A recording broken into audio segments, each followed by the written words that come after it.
Assalamualaikum warahmatullahi wabarakatuh. Perkenalkan, kami Abdi Anila Hanum.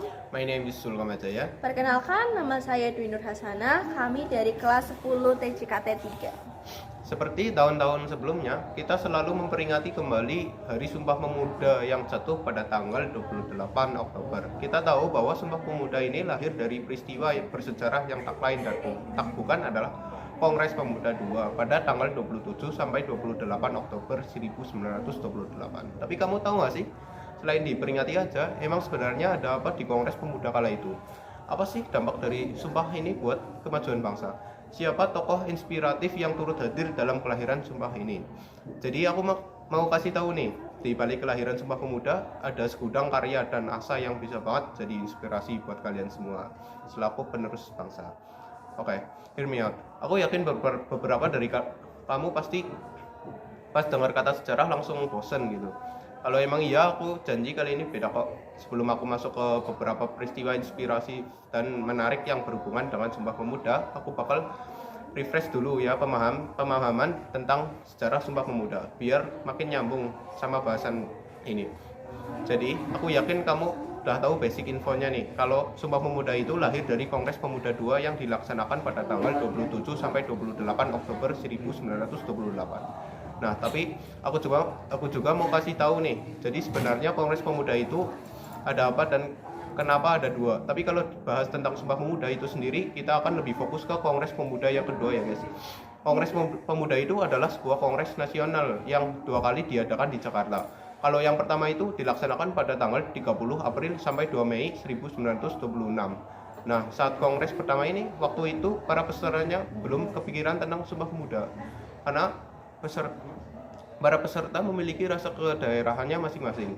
Karena hal itulah kongres pertama ini akhirnya menghasilkan Persatuan Pelajar-Pelajar Indonesia atau PPPI. Tujuannya tak lain dan bukan untuk memperkuat kesatuan dan persatuan para pemuda dalam melawan penjajah. Ini nih yang akhirnya Kongres Pemuda berikutnya menjadi pada penghasil Sumpah Pemuda. Di Kongres Pemuda II, peserta yang hadir bukan hanya dari PPPI dan peserta dari Kongres Pemuda I, tapi juga ada dari organisasi kepemudaan lainnya. Kongres ini dilaksanakan di Jalan Keramat Raya 106, Jakarta Pusat, dan kini sudah diabadikan menjadi Museum Sumpah Pemuda loh. Jadi ini dia awal mula wujud persatuan bangsa kita. Walaupun masing-masing berasal dari latar belakang budaya yang berbeda, para pemuda di kongres ini semua yang memiliki cita-cita yang sama. Bisa dilihat nih dari tujuan diadakannya Kongres Pemuda, yaitu dalam pelaksanaannya. Panitia dalam Kongres Pemuda II berasal dari berbagai pemuda dengan latar belakang budaya yang berbeda. Gak cuma perwakilan dari berbagai daerah, Kongres Pemuda II turut dihadiri juga oleh the one and only Muhammad Yamin yang nantinya menjadi inisiator Sumpah Pemuda dan juga komposer legendaris kita, W.G. Rudolf Supratman, yang nantinya membawakan lagu karangannya dalam kongres ini. Pasti tahu kan lagu apa yang dimaksud? Indonesia Raya tentunya. Nah, untuk susunan panitia Kongres Pemuda II yang lebih lengkap bisa disimak. Nah, sekarang kita masuk ke main eventnya ya, tentang sejarah dicetuskannya Sumpah Pemuda itu sendiri. Jadi, Kongres Pemuda ini kan kamu udah baca tujuannya. Kalau kamu perhatiin, kamu pasti sadar dong, baik Kongres Pemuda 1 maupun 2 belum ada sama sekali perihal Sumpah Pemuda. Loh kok gitu? Padahal kan Sumpah Pemuda ini lahirnya dari Kongres Pemuda II kan? Ternyata isi dari Sumpah Pemuda ini baru mulai diinisiasi selagi Kongres Pemuda II itu berjalan. Awalnya belum ada rencana sama sekali bakal ada Sumpah Pemuda ini. Setelah proses panjang selama 2 hari itu, baru dia lahir 3 janji yang kemudian disebut sebagai Sumpah Pemuda ini. Jadi ceritanya waktu itu Kongres sudah menuju akhir acara, mau memasuki pembacaan keputusan Kongres. Yamin memberikan secari kertas kepada Sugondo selaku pimpinan Kongres sambil berbisik, "Ik heb een eleganter formulering for the resolution." Artinya saya mempunyai suatu formulasi yang lebih elegan untuk keputusan Kongres ini. Kemudian Sugondo menyetujui dan secari kertas ini diedarkan ke para peserta kongres lainnya. Karena mendapat respon yang positif, baru deh Yamin menjelaskan secara detail apa maksud dari hal yang dia tulis di secari kertas itu. Isinya tak lain dan tak bukan adalah 3 poin yang kini dikenal dengan Sumpah Pemuda guys. Tapi waktu itu namanya masih Ikrar Pemuda ya. Baru beberapa waktu setelah kongresnya selesai, namanya diubah oleh Muhammad Yamin sendiri menjadi Sumpah Pemuda. Dalam penulisannya sendiri, kala itu ikrarnya masih ditulis dengan ejaan Van Ophuijsen ya guys. Jadi ejaan ini bunyi dan penuturannya mirip penuturan Belanda. Karena pada saat itu masih belum banyak rakyat Indonesia yang fasih berbahasa Melayu. Buat isi lengkap ikrarnya langsung disimak di bawah ini yuk guys. Nah, jadi itu sedikit tentang sejarah lahirnya Sumpah Pemuda guys. Akhirnya kita bakal masuk ke bagian yang paling aku tunggu nih. Jadi sebenarnya nih ya, ada beberapa peristiwa menarik loh yang terjadi di detik-detik lahirnya Sumpah Pemuda ini. Kamu masih inget kan? Tadi di atas aku sempat bahas W.R. Supratman selaku pencipta lagu Indonesia Raya. Kira-kira kenapa aku bahas beliau ya? Jadi ada cerita nih guys. Ternyata di Kongres Pemuda 2, ini lagu Indonesia Raya perdana dilanturkan loh guys. Jadi awalnya gini, di sesi istirahat W.R. Supratman melanturkan lagu Indonesia Raya nih, tapi cuman menggunakan instrumen kesayangannya, biola. Karena waktu itu kondisinya gerak-gerik perjuangan para pemuda Indonesia itu selalu diawasi ketat oleh Belanda, dan Kongres Pemuda 2 juga tidak terkecuali. Takutnya waktu menyebutkan Karta Merdeka dan Indonesia akan menimbulkan gesekan dengan pihak Belanda, makanya hanya dilanturkan dengan instrumen. Tapi guys, ternyata hadirin terpukau banget nih dengan alunan yang dimainkan.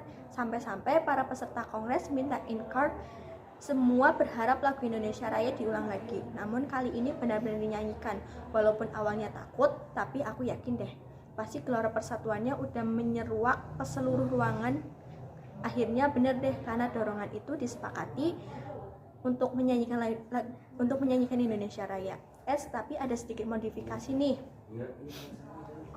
Jadi ada bagian pada liriknya yang diubah sementara agar tidak mengundang kecurigaan dari pengawas Belanda. Kata merdeka diubah menjadi mulia. Setelah disepakati, tibalah saatnya memilih orang yang menyanyikan lagu kebanggaan Indonesia ini. Tanpa jeda panjang, akhirnya dipilihlah seseorang juga ada dalam kongres tersebut. Namun bukan peserta. Kehormatan ini jatuh kepada seorang wanita pemuda berumur 15 tahun. Theodora Atia. Siapa gerakan Theodora ini? Jadi guys, Theodora Atia tak lain tak bukan adalah putri dari Haji Agus Salim. Itu loh tokoh legendaris pejuang kemerdekaan Indonesia, salah satu tokoh dalam PPUPKI dan salah satu penyandang gelar pahlawan Indonesia. Ya kamu pasti kenal kan? Jadi ceritanya Doli waktu itu juga turut hadir dalam Kongres Pemuda 2, tapi karena usianya yang masih belia, dia tidak termasuk sebagai peserta. Saat Indonesia Raya ditunjukkan di awan milik W.R. Supratman, Doli tidak mengiringi dengan alunan melodi piano ini. Kemungkinan alasan para peserta kongres ketika menunjuk Doli sebagai platinum perdana Indonesia Raya, setelah ditunjuk akhirnya Doli berdiri di atas kursinya yang kebetulan juga berada di baris paling depan, karena memang dalam agenda rapat sebenarnya tidak ada rencana untuk menyanyikan lagu Indonesia Raya, sehingga dalam ruangan pun tidak terdapat panggung. Ketika dinyanyikan, sontak semua peserta kongres ikut berdiri dan mengiring pelan nyanyian Doli. Akhirnya dicapailah momen indah dalam sejarah perjuangan menuju kemerdekaan. Theodora Atia alias Doli Salim menjadi pelantun perdana lagu Indonesia Raya pada tanggal 28 Oktober 1928. Tidak sia-sia perjuangan para peserta kongres, karena selain lahirnya Ikrar Pemuda, para pemuda pada Kongres Pemuda 2 juga menyaksikan sekaligus mendengar peristiwa bersejarah di mana lagu Indonesia Raya pertama kali dilantunkan dengan liriknya. Tapi kalau ngomongin lagu, sekarang aku mau bahas deh tentang beberapa lagu yang identik banget nih sama perjuangan Sumpah Pemuda. Biasanya nih waktu upacara di sekolah memperingati Hari Sumpah Pemuda, menyanyikan lagu nasional. Pasti yang dinyanyikan itu antara Bangun Pemuda dan Pemudi dan Satu Nusa Satu Bangsa. Bukan karena kebetulan ya, tapi memang kedua lagu itu tersebut masih ada kaitannya sama Sumpah Pemuda. Kalau untuk lagu Bangun Pemuda Pemudi sendiri memang isinya spesifik tentang semangat kaum muda untuk perjuangan kemerdekaan. Sedangkan lagu Satu Nusa Satu Bangsa isinya juga mengandung janji yang diucapkan dalam Sumpah Pemuda. Tapi walaupun kedua lagu ini masih identik dengan Sumpah Pemuda, tapi penciptaannya bukan selagi Kongres Pemuda berlangsung. Coba cermati bagian di bawah ini.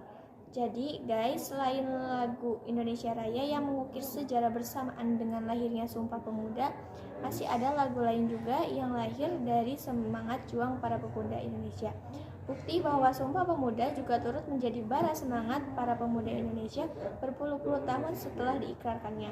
Sampai juga akhirnya kita di penghujung tulisan ini, sebagai bentuk apresiasi aku buat kamu yang udah merelakan waktunya untuk membaca dan memperingati peristiwa bersejarah ini, aku mau kasih kesimpulan. Setelah dengar cerita salah satu wanita muda inspiratif kita, Doli Salim, kamu ada yang kepo nggak sih? Kok nama kongres dan ikrarnya itu pemuda?